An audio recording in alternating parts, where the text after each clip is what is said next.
Oke, sebelumnya Assalamualaikum warahmatullahi wabarakatuh. Perkenalkan, nama saya Nova Ardiansyah dari kelas 12G. Saya di sini akan memaparkan materi tentang gosip atau gibah. Nah, di situ nanti saya akan menjelaskan tentang pengertian, dampak, dan juga cara menghindarinya. Yang pertama itu definisi apa itu gibah. Nah, gibah itu adalah tindakan membicarakan kekurangan atau aib seseorang di belakang. Terus meskipun benar juga itu tetap gibah. Karena apa? Karena bicaranya itu di belakang orang tersebut, enggak di depannya gitu. Nah, meskipun benar juga tetap digibah. Nah, penting untuk dipahami bahwa meskipun apa yang dibicarakan itu benar adanya, tindakan tersebut itu tetap termasuk gibah dan juga dilarang dalam Islam. Nah, jika itu tidak benar, itu bisa disebut dengan fitnah. Nah, fitnah itu tidak benar atau bohong. Nah, dosanya itu lebih besar dan juga itu tuh bohong atau tidak benar itu bisa disebut dengan fitnah. Nah, juga memiliki konsekuensi spiritual yang lebih berat.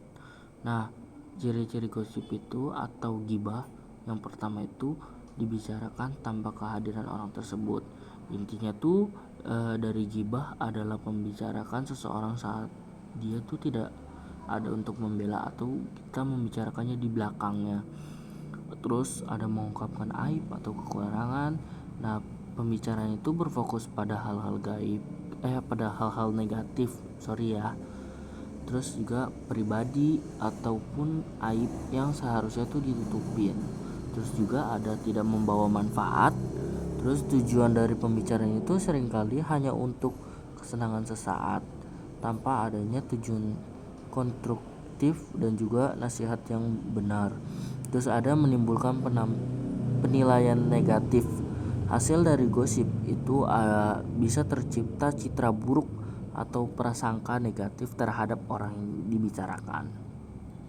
Terus juga dampak negatif gibah itu ada 5.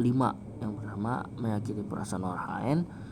Gibah itu bisa secara langsung itu dapat melukai hati dan martabat individu yang menjadi target.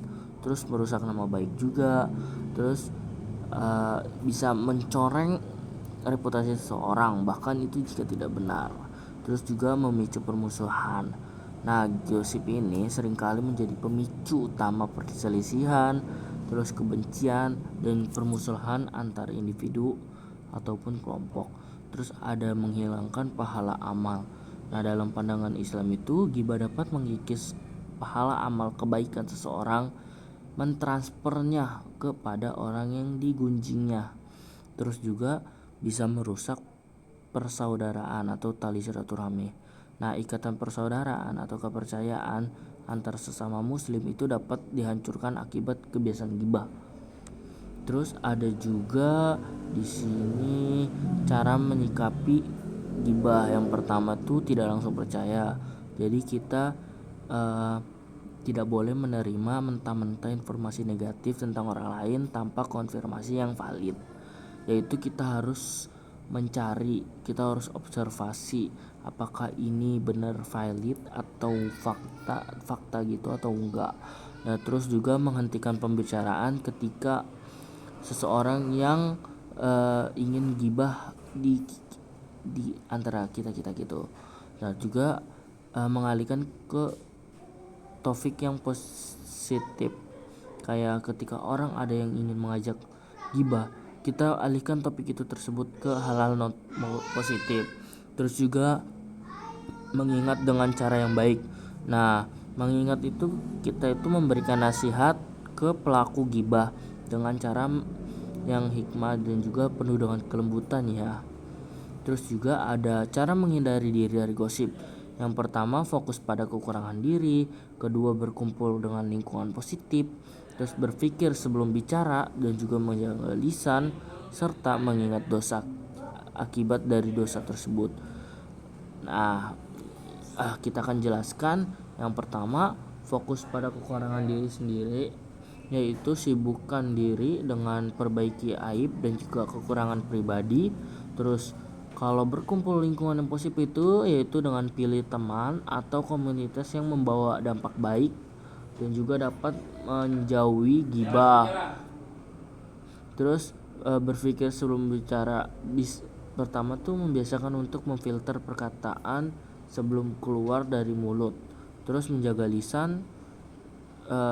Sadarilah bahwa setiap ucapan itu akan diminta pertanggungjawaban.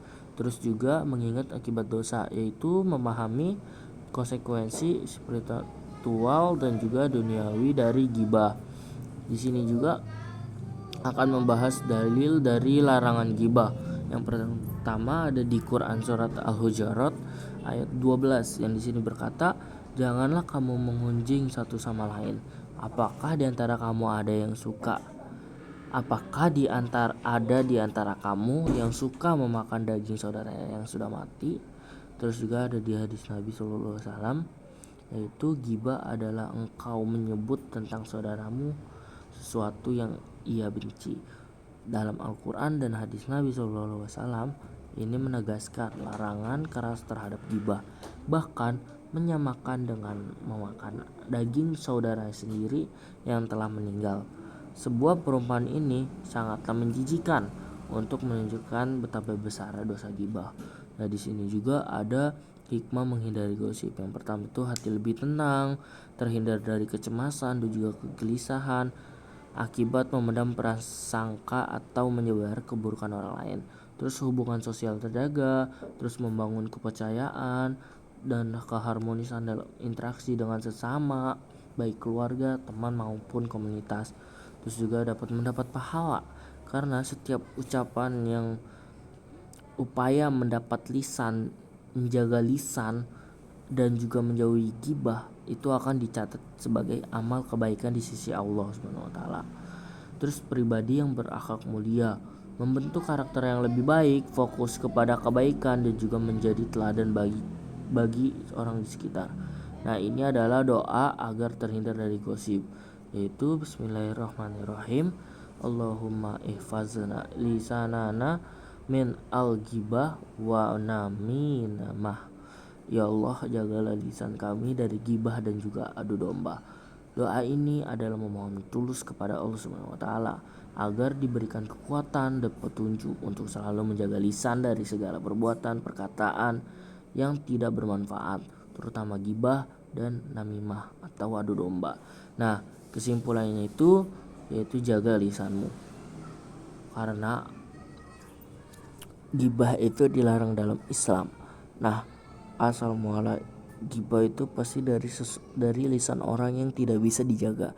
Maka di sini kenapa saya mengambil kesimpulannya itu jaga lisanmu, karena yang dimulai dari ghibah itu pasti lisan. Kalau tidak bisa menjaga lisan, pasti dia akan terus-terusan menggibahi seseorang. Terutama di kaum hawa seperti ibu-ibu zaman sekarang, pasti banyak orang yang ghibah. Bahkan ibu-ibu tuh rata-rata emang suka ngegibah.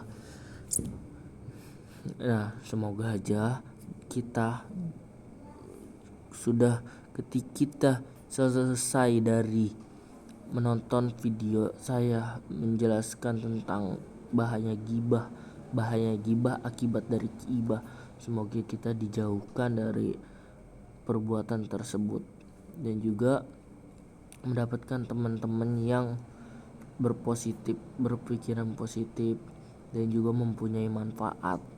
Nah, di sini tuh ghibah tuh dilarang emang dalam Islam.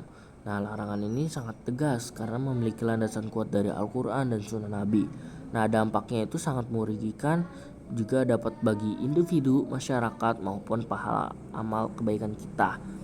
Terus juga menjaga lisan itu bukan hanya sekedar menjaga ya guys, tapi itu lebih ke tanda iman, karena seorang muslim yang beriman sejati itu akan selalu berhati-hati dalam setiap perkataannya, maupun dia ngomong ya pasti dia akan menjaga terus lisannya dia. Kenapa? Karena menjaga lisan itu tuh sangat penting. Terus di sini juga ada lebih baik diam daripada berkata buruk. Kenapa gitu? Karena prinsip dari Prinsip ini menjadikan pedoman utama untuk menghindari dosa dari lisan dan menjaga kehormatan diri bagi seseorang, kehormatan diri serta orang lain. Nah, ini di sini tuh menjelaskan bahwa menjaga lisan itu bukan hanya orang yang suka diem, introvert, bukan guys, tapi itu tandanya orang beriman. Kenapa? Karena tuh dia menjaga perkataan dia, kayak hati-hati dalam berkata dan juga hati-hati dalam ucapannya. Kan setiap kita yang ucap akan dicatat dengan amal ibadah kita, makanya kita harus menjaga hati-hati lisan kita. Nah, udah sekian dari saya pamit undur ini. kurang lebih mohon maaf. Wassalamualaikum warahmatullahi wabarakatuh.